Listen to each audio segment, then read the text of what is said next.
म्हणून माझ्यावरचे पुस्तक नेता. अरे ब्राह्मणानंतर बुद्धाचाच नंबर आहे शिक्षणात. वर कोण आहे तुम्ही पाहून घ्या. न्यायाधीश कोणाचे? न्यायाधीश, कलेक्टर, कमिशनर, चार्टर्ड अकाउंटंट कोणाचे? मारवाड्याचेच भेटते. आपलं बियाणं फक्त डीजे वर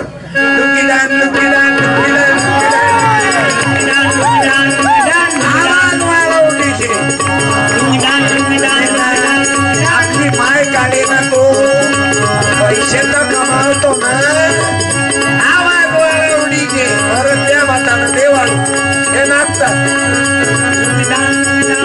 समजल्या बाय हो. आपले लोक या बरबादीत गेले. दारू त्याच्या मायच्या दुधात दारू टाकतात. तुमच्या बायकाईचं कुंकू पुसतात चोट्टे हो. किती बायका विधवा दाखवू याच्यात. आणि तुला शपथ सांगतो मी उभीत राह. लुगडा आहे ना नऊवारी मी आणल्या साड्या. तुम्ही बायका देवीले साड्या घालतात नऊ. मी शित्या बायाईले दररोज 9 साड्या देतो. माझ्या लक्षात आलं. रात्री जेवण कोणाच्या घरी आहे गंभीर साहेब? माझं जेवण कोणाकडे? तुमच्या घरी आहे का? तुमच्याच घरी आहे. नाही तर काही काही लोक बाहेर मोठा भोपंजीपणा करतात. आणि जेवण बायकोले त्रास होऊ नये म्हणून दुसऱ्याच्या घरी. मला लागेल गंभीर हाडा मासाचा, रक्ताचा, भीमाच्या विचाराचा, तो बायकोच्या सुखाचा विचार नाही. थँक्यू. आली काय बाई? आल्या तुमच्या मॅडम. करा उभं. तुमचं वजन आहे का पाहू. वकिलाच्या मायचं वजन पाहू ना. तिच्या बाबाचं किती आहे माय. करा उभं. मम्मी उभ्या राहा. वकिलाची माय इथंच बसू नाही. धन्यवाद माय. तुझी पोरगी वकील आहे. पोरग काय करते? कुळाचा दीपक. तुही रेल्वेत आहे. त्याचे पप्पा कोण आहे? कुठं आहे? नोकरीवर. गुरुजी होते काय?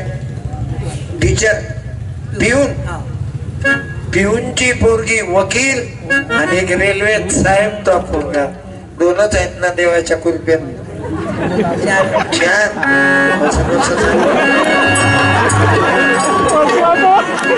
बरं योगायोग जुना जमाना होता ना. आता वकील बाईले कधी पुढे मॅरेज झाल्यावर 2च म्हणजे. आता महापौराले 2च पोरी आहेत. मैसूर आहे MSc. घरी गुरुवंदनी अकॅडमी आहे मान. 10 पोरी डॉक्टर इंजिनियरला झाल्या. केमिस्ट्री आहे ना ते. आणि मुलगा डॉक्टर आहे आई माझा. ते जसे लेकर चांगले. किती पैदा केली याले नवाई नाही. कशी क्वालिटी पैदा केली. याच्यात बाया बसेल आहेत ना. 7 पोरी पैदा करेल. काय विचारतं? धिंगाणा धिंगाणा. हिचा ड्रेस तिलेन, तिचा ड्रेस इलेन, या कुठल्याची थट्टी तिलेन, त्याची थट्टी येईल. साडी दे रे. जेवण तुमच्याच घरी आहे का? अवघ्या पाहुण्याच. धन्यवाद. स्वयंपाकाला बाई बोलावं लागत होती ना. आहे ना. बरं आहे. मला वाटलं अवघा लोट तुमच्या माय लेकीवर. करून घ्यायच जा. काही काही गोष्टी करा लागतात. तुम्ही या बुद्ध विहारातल्या महिला मदत करता का? घरीच बनवता. दुसऱ्या बाया मजुरीने सांगत नाही. म्हणून तर काकूची. तुझी काकू आहे की सून आहे? मम्मी आहे का? काय त्या पोरीनं जमानत घेतली हो. घरीच करतो म्हणते स्वयंपाक. म्हणजे पोरी किती पोरं किती? आई 2 पोरी 2 मुलं. चांगलं आहे बाबा. लवकर निपटलं बुधायचं. रणवीर साहेबांनी ऐकलं नसतं. मुलगा पाहिजेच. त्या पोरी पायवर काय कमी आहेत? तू किती शिकली बेटा? MA क्या बात है. नोकरी लागली नाही? कोरोनात गेली. संस्था घरात काढा लागत होती ना.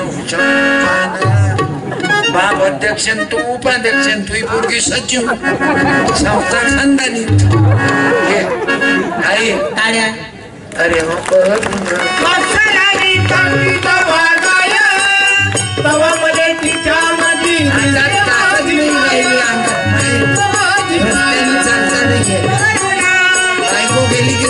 होतं गणवीर साहेब. बायको गेली की बळकलं काम. जोडीदार जिवंत आहे. ज्योती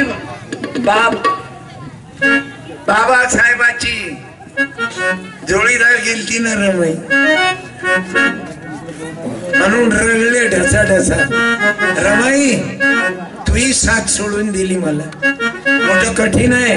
म्हणून ज्याच्या बायका आहेत त्यानं बायकोले कधी दुखवू नका.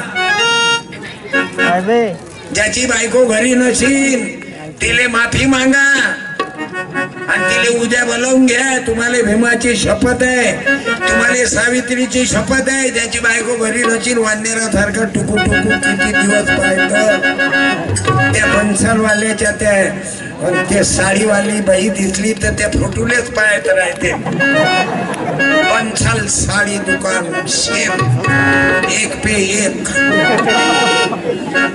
किती साडीत माऊली चांगली दिसते बन्सलवाल्यानं, ते फोटोत लावलं किती चांगली दिसते. आणि रामदेव बाबा म्हणतात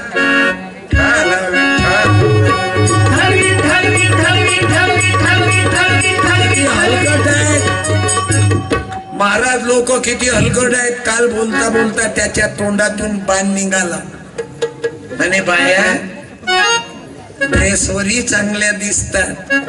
तुम्ही ऐका ना, उद्या ऐका. ड्रेसवरही बाई चांगली दिसते म्हणे, साडीवरही चांगली दिसते. आणि याच्या खाली बोलला, मुलीने बोलला बाबा. ज्या माईनं बाबासाहेबाला जन्मात आणलं, ज्या माईनं जिजाबाईनं शिवबाला जन्मात आणलं, राजा भोजांना आणलं, त्या माईविषयी एवढं गलिच्छ. बरं कोण्या स्टेजवर जिथं देवेंद्र फडणवीस साहेबाची पत्नी हजर होती, माय मावलेले एवढं हलकट बोलू नये. आणि महिलांचाच कार्यक्रम वाई, तो किती घाणेरडे बोलले ते महाराज. बरं काही बुद्धिहीन माणूस आहे काय? आयुर्वेदिक बुद्धी आहे त्या माणसाची. हा करा हात वर. ज्योतिबा बोलो सावित्री